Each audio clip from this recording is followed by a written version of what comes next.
This review is a belated 300k subscribers video because at some point apparently I said that I'd review HuniePop if I ever got this far. And people really didn't let me forget about that. I mean, man, did you guys not let me forget.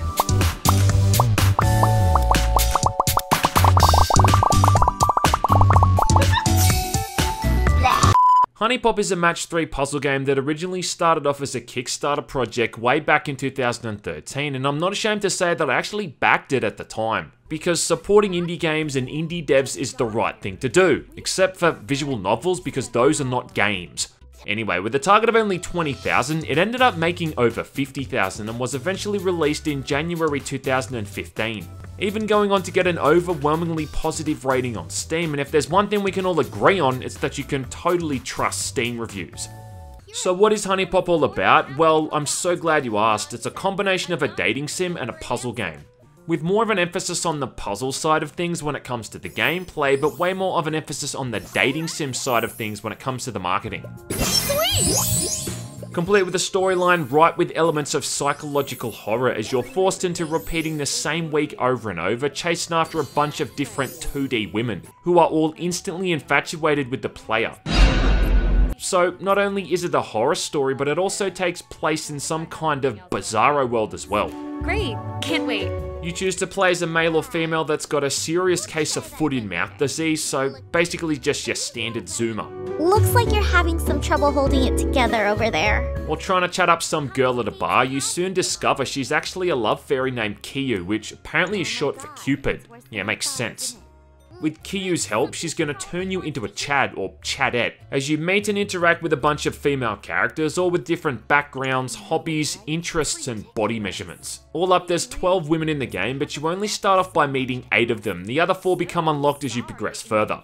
Most of these characters fall into standard archetypes and cliches. You've got the annoying basic bitch Audrey who's loud, self-centered, and probably spends half her day on TikTok. This is what we refer to as a mega bitch. And of course she loves taking drugs because, yeah, drugs are cool.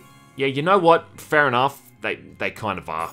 Belly is a bit more of a softer kind, the type of girl who thinks that having a spiritual side and being a yoga instructor makes up for an otherwise lack of personality. Kind of girl who posts status updates about how horrible the situation is in third world countries or that kind of crap. All on her leased out smartphone from the comfort of a local cafe with a pumpkin latte in her hand. Nothing like a little exercise to melt that stress away. Then you've got Jessie. She hangs out in bars and nightclubs, and despite almost pushing 40 years of age, she smokes like a chimney, drinks like a sailor, and seems to have a pretty blasé attitude towards polygamy. And of course, she's a porn star. My main hobby. Does getting drunk count? Let me tell you though, she ain't no Tara Patrick, and she ain't no Patrick Stewart either. I don't even know what that's supposed to mean. Yay! Another one worth mentioning is Nikki, who I think is the girl the developers want us to relate to the most. She's the female equivalent of most guys on the internet. She's into gaming, she doesn't like social events, and she's got crappy hair. She's into retro gaming, of course, because as we all know, new game bad, old game good. And you can practically hear the spaghetti falling out of her pockets during social interactions. Look, I see what you're trying to do, but I'm not interested. But of course, because she's a woman, she gets away with it, proving that personality really doesn't matter to guys all that much as long as the girl is attractive. Aw, nice. You can't not meet these girls. In fact, the first 30 or so minutes of the game, you're pretty much forced into interacting with them. Once this is done though, you can move freely around the town to find them at any given hangout and ask them out on a date. Each time you move to a new spot, the day progresses and their location changes. Once you're talking to one of them, which is really half the battle to begin with, you've then got to ask them a bunch of questions and pretend like you share interests. You're just like me. My future plans is what keeps me going every day. You see, you're a bit of a blank slate in this game, and your own personal goals and interests mean jack shit. You pretty much just have to tailor your answers to what each particular girl likes. Like if one girl asks you what you think about binge drinking, you're supposed to answer correctly for her specific point of view. Here's to feeling good all the time, huh?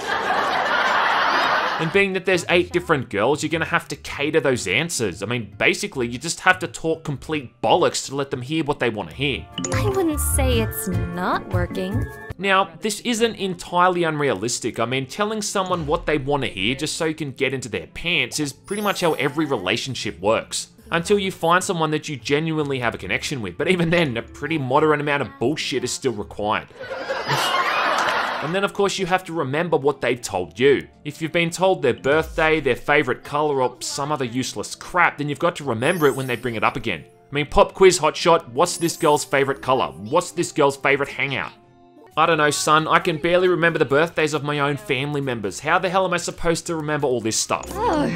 If you ever listened, you know I already told you that. I'm surprised to hear you say that. You're such a liar.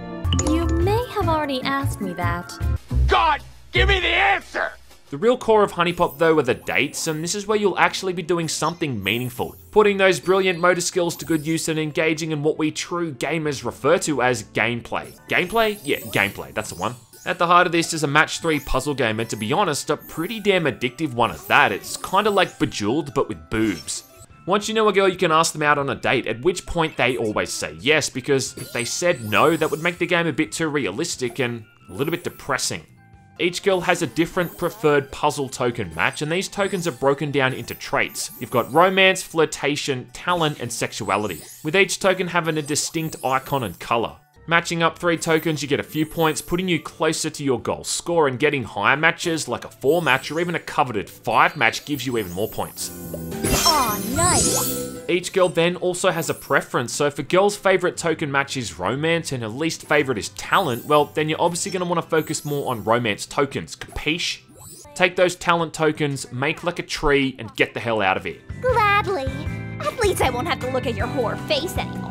Joy tokens are the little bell looking things, and matching these up gives you an extra turn. Now this is going to come in really handy when the requirements for a successful date become a lot higher. Oh shit! What you don't want to do is match up the broken heart tokens, which should be pretty obvious considering the image of a broken heart is universally a bad thing. Along with the image of an overweight man coming out of a public toilet trying to catch his breath moments before you need to enter it.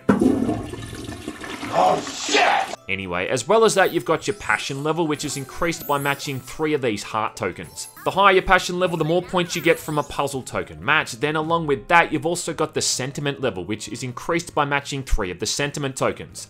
Sentiment points are needed to give the girl a date gift, and this is the game-changing stuff right here, or I should say the date-changing stuff. Because these gifts can have huge effects and pretty much make or break the entire thing. Not bad. Again, not too unrealistic. I mean, giving a girl a bunch of flowers in real life is a good thing. Giving her a bunch of M67 fragmentation grenades, probably less so. It really becomes cool how some of these work in combination with each other, and then some of them become pretty much mandatory. That's most gracious of you. Even before you're on the date, you can buy the girls food and drinks. Food to increase the amount of starting moves, and drinks to increase the amount of sentiment points you start with. And of course, they've got different goddamn preferences for food. I mean, how typical. If this was the other way around and it was guys, the food and drink options would just be beer and hot chips. And every guy would happily eat the same thing, because hot chips are amazing. I only ever order food that comes with hot chips at a restaurant so I can eat the hot chips. Pretty good. Can we just take a moment to appreciate how an in-game mechanic to make it easier to get laid is by loading these girls up on alcohol. It's like art imitating life. So all up, it's a lot to contend with, and it becomes simply more than just matching 3 of a kind over and over. Like I said, it's surprisingly addictive. It's kind of a shame this thing has the moniker of being a Western-made hentai game, because this puzzle mode is a lot more involved than the marketing or the reputation gives it credit for. It transcends being the kind of game you can play one-handed, and a whole heap of strategy, planning, and foresight comes into play. You're always having to think a couple of moves ahead.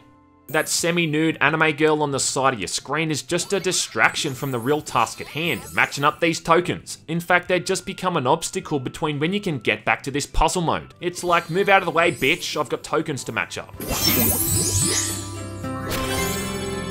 What's the end game here? Well, I'm so glad you asked. Each time you have a successful date with a girl, you earn a love heart, and eventually once you reach 5 love hearts, you can take them home and then sit down together and read through your favourite Bible passages. Nah, I'm just playing, son. You go to town. You move on that girl like a cheap Tinder date. You move on that girl like the stormtroopers through Poland in a more offensive spectacle I cannot recall. And a more offensive spectacle I cannot recall! There's one last speed bump though, another minigame where you've got to match tokens as quickly as possible to, I don't know, fill up their orgasm meter or something. You can't really fail this though, unlike real life. You just try to do it as fast as possible to get that meter up. And what a perfect adaptation of trying to get a woman off in a video game. I mean, goddamn. This is often the point where your girlfriend comes into the room to ask you if you want a cup of tea, and she takes one look at what you're playing and begins to question your entire relationship. Oh my god, it's worse than I thought, isn't it? Then as a reward for all your hard work, you're given their panties and a metaphorical pat on the back from Kyu, along with losing all of the respect from your friends who see you playing this game live on Steam. There's a bit of an incentive to get to this point. Throughout the whole dating process, each girl sends you a photo of herself in various stages of undress before you get to the final act. I'd like to know who the hell has taken these photos though. I mean, this looks pretty staged. Whatever happened to the old trashy bathroom selfie? One leg up on the basin with an open toilet in the background. Classy. But you're far from finished because you've got to accomplish this same feat for all of the other girls, 12 in total. Not to mention buying a bunch of unique gifts for all of them that unlocks different outfits and hairstyles for them to wear as well. Eventually, Q's gonna throw herself into the ring, then you've got the goddess of love, Venus, who turns up at 1.2, and then there's two hidden girls in the form of a blue alien named Celeste, and a cat girl named Momo. The cat is fine too. Yep. I was gonna complain about how unrealistic it is for an alien and a Roman goddess to show up in this game, but look at what we're talking about here. Yep. Then you can unlock Alpha Mode, which unlocks an infinitely more difficult series of dates that never ends. I mean, at that point, it's really just replicating an actual relationship. This is where it starts to become a pretty damn challenging puzzle game, and a lot of those date gifts become essential to succeeding. It's also where the game becomes kind of repetitive and monotonous because you're just really playing the RNG card, while loading these girls up on food and booze to increase your chances of success. Still, before it gets to this point, HuniePop is still a surprisingly fun and, like I said, addictive game. As an educational title on how to pick up women, it's probably not your best choice, but the satire and the comedy aspect of the whole thing does make it highly playable. Okay.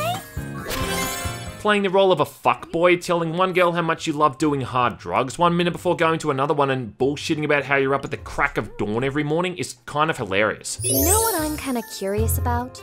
What motivates you to get up in the morning? And if nothing more, it separates the boys from the men when it comes to preference here. I mean, guys, we all know that Belly is the best girl. I mean, guys, come on.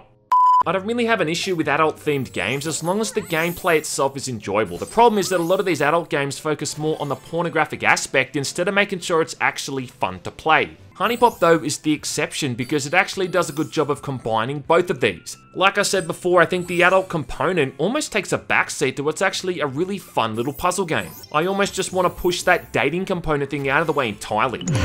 Figures. HuniePop 2's been in the works for a while now with no real official release date set, but they did make a sort of unofficial sequel with HunieCam Studio though. This is a little bit different though. Instead of it being about dating a bunch of women and throwing your DNA around more than Dennis Rodman, you're now pimping out all of these girls and making money off their cam shows. A lot of the same girls return, but they're all broken down into different fetish categories like Asian, Ebony, and Boomer. You send them off to do cam shows, making money to upgrade your studio's webcam quality, recruiting more girls as you make more cash. At the end of each day, your profits have to outweigh your overall expenses, or else you'll go into the red, and if this happens twice, it's game over. The idea is to try and pigeonhole all of your girls into the same 2 or 3 fetishes for extra cash and followers. It's also got a time limit. You've got to garner the most amount of followers you can in 21 days. Then the game ends and Q returns to give you an overall score. It's an interesting game, but it really feels like the kind of thing you should be playing on a mobile phone, and I don't really think I dig the new art style either. It's got a heap of crap to unlock though, in case that matters to you, and some of these achievements are sadistic, so when it comes to bang for the buck, no pun intended, it's alright I guess. And in this day and age where there's girls literally making a living now doing this kind of thing, it's oddly relevant. Piece of cake. Completo. I'm not a huge connoisseur of puzzle games, and it's about as far from my wheelhouse as I think is possible, but honestly, HuniePop, it ain't all that bad. Out of all the games I could have chosen to review as a joke for a subscriber milestone, it could have been a hell of a lot worse. Could have been a genuinely bad game like Operation Body Count or Terminator Rampage. So before I leave you, I do want to say that yes, this is a 300k subscriber special, and I gotta say that that means a lot to me. I don't often say it enough, but I am truly grateful for the support you've given this channel over the years. It's kinda crazy to think that so many people like watching the crappy content that I make in my spare time. I started this channel off as a hobby, doing videos for FPS games I was playing at the time, and then somehow along the way it became so much more than that. Now I find myself working on it almost as much as my full-time job. And as long as people keep watching these videos, I guess I'll keep making them. So again, thanks from the bottom of my heart for your support, and I hope this review is worth the wait. Now let's think of something even more stupid for me to review when I hit that 500,000 mark, whenever the hell that is.